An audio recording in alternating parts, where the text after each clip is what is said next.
Ben, je m'inspire beaucoup des guides de survie en forêt, des guides de... J'étais scout pendant 6 ans quand même.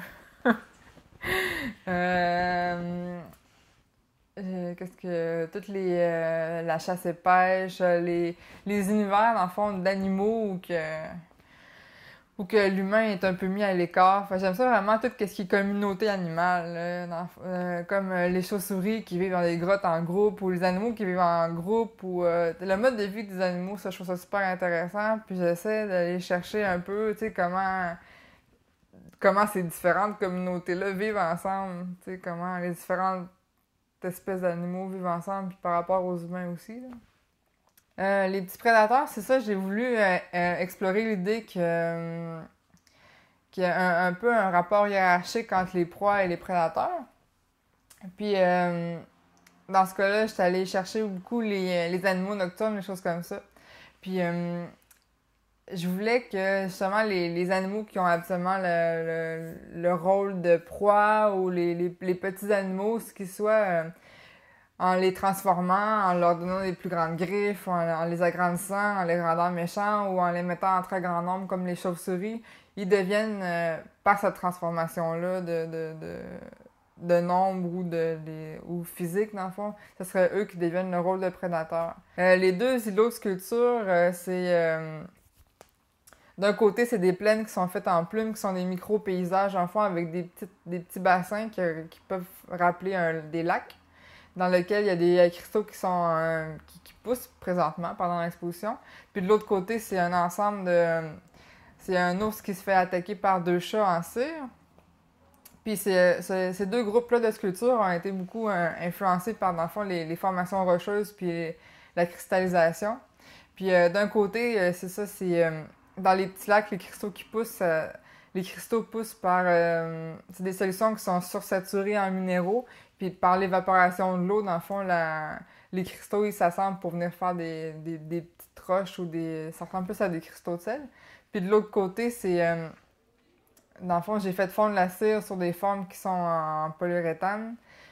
Puis l'accumulation de gouttes qui tombent, ça rappelle les stalactites, dans le fond, parce que ça vient comme les roches ou les sédiments se forment par gouttes qui tombent. Puis ça fait comme des grandes coulisses, mais des grandes coulisses de matière qui sont rigides, là.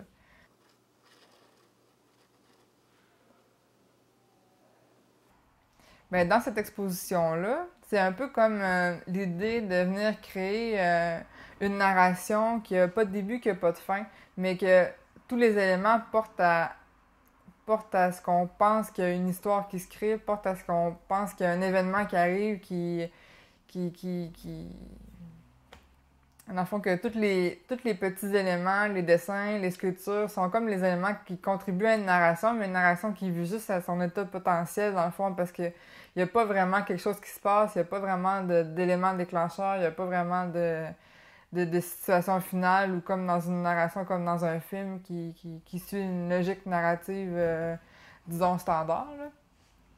Ça, donc, j'ai vraiment essayé de venir apporter des protagonistes qui donnent l'impression qu'il y a un événement qui va se passer, comme les chats qui attaquent l'ours, les plaines de plumes, c'est un peu comme un décor magique, dans le fond, où pourrait se dérouler cette histoire-là. Les deux hiboux, on sent qu'il y a comme une relation qui se passe entre les deux, parce que ça ressemble à un couple de hiboux, des amis hiboux, mais qui planent au-dessus qui regardent tout ça, dans le fond. Puis il y a aussi ce grand dessin-là, où c'est des chauves-souris qu'on a l'impression qu'ils deviennent un peu des proies parce que c'est un décor où les humains semblent avoir déserté, puis c'est rempli de chauves-souris. C'est seulement des chauves-souris dans des arbres, puis ça donne l'impression soit qu'il s'est passé quelque chose ou qu'il va se passer quelque chose.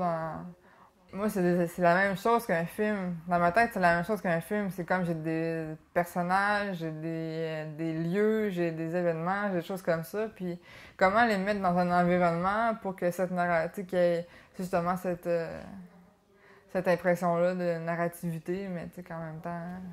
Je me pose beaucoup ces questions-là de comment les mettre dans l'environnement pour que ça fasse... que les histoires fassent sens, mais qu'en même temps, le sens soit pas tout donné pour que ça donne une histoire qui est donnée, dans le fond, pour que... Tu sais, je sais que ce soit pas évident que les idées soient pas données tout cru ou que les gens aient besoin que les gens, il faut qu'ils se forcent, là, tu sais, qu'ils peuvent juste, oui, trouver que le dessin est beau, trouver que ça, mais tu sais, pour comprendre tous les liens entre, là, mais il faut qu'il y ait, faut qu'ils se laissent aller, il faut qu'ils juste qu'ils poussent un peu une réflexion ou qui créent eux-mêmes des liens entre les sculptures ou entre les dessins. Puis c'est ce que je trouve intéressant, là. C'est de... Moi, je vous donne ça, puis vous faites ce que vous voulez avec. Mais moi, ce que je veux faire, c'est vraiment une narration qui est ouverte, qui va se continuer chez vous, qui va comme se continuer dans l'autre exposition, qui se continue depuis les 5 expositions que j'ai faites avant, tu sais, ou juste dans les petites... Tu sais, c'est comme tout fait partie d'une grosse histoire, dans le fond. Quand j'habitais à Saint-Antoine-de-Tilly, qui était à 25 minutes de Québec environ, dans un super beau petit village, mais souvent, le soir, j'aimais ça passer par les rangs pour revenir chez nous, puis tu sais, je roulais pas vite, puis je sais pas, je faisais comme... c'était comme un moyen de relaxer, de passer par les rangs, tout simplement. Puis il y a un soir où c'était comme un peu de pluie, pluvieux, super brumeux. C'est comme super chaud et brumeux. C'est vraiment une ambiance assez étonnante. Fait que nécessairement, je pouvais pas rouler vite. Puis il y a un renard qui est apparu, qui est comme traversé la... C'est vraiment une zone boisée. Donc il y a un petit renard qui est apparu, qui a traversé la rue. Il l'a pas traversé au complet, il a traversé jusqu'au milieu de la rue, disons. Puis devant la voiture, devant moi, il s'est comme assis devant l'auto. Puis il reste là pendant un bon 5 minutes, là. Fait que moi, j'ai juste... j'ai laissé les lumières allumées, puis je faisais juste le regarder parce que je trouvais vraiment que c'était une rencontre intéressante, une rencontre nocturne super intéressante. Puis c'est comme... Il y avait ce soir-là une ambiance que je peux dire assez mystérieuse, comme magique un peu d'avoir cette rencontre-là animale, mais c'est qu'en plus il y avait toute la boucane, ce brouillard-là qui rendait comme le tout un peu flou, puis il y avait les phares de la voiture qui éclairaient ses yeux, puis ses yeux se transformaient en rayons laser quasiment avec le reflet des phares. Hein. Fait que ça m'avait vraiment marqué, puis cette 5 minutes-là, il m'a paru comme une éternité, mais par après, tu sais, je me suis vraiment dit, hein, ce que j'ai vécu là, j'aimerais tellement ça, de pouvoir être capable de transposer une ambiance qui peut ressembler à cette soirée-là, dans le fond.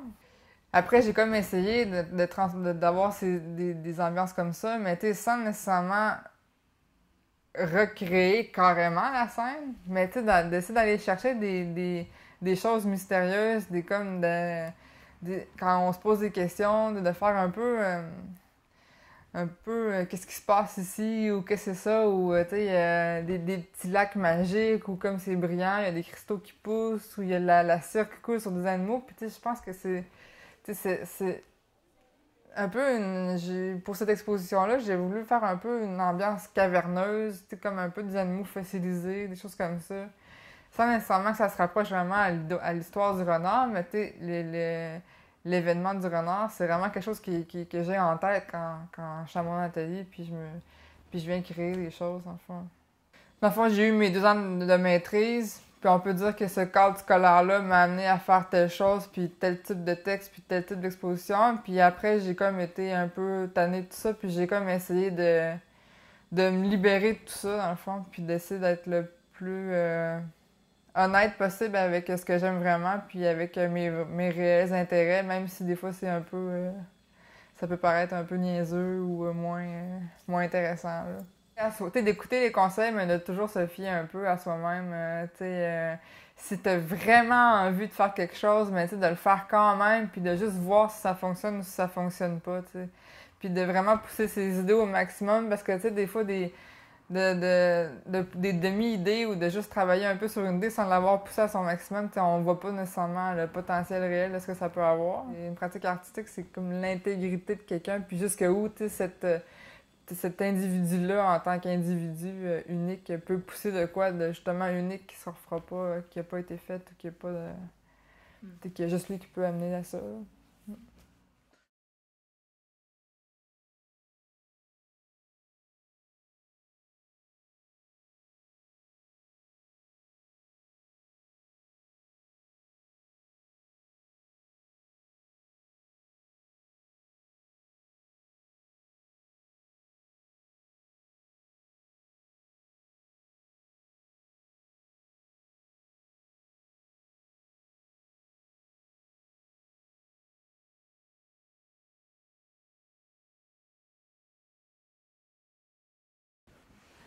trop comme ça?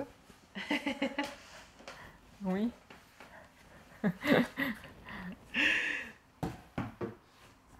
C'est ça.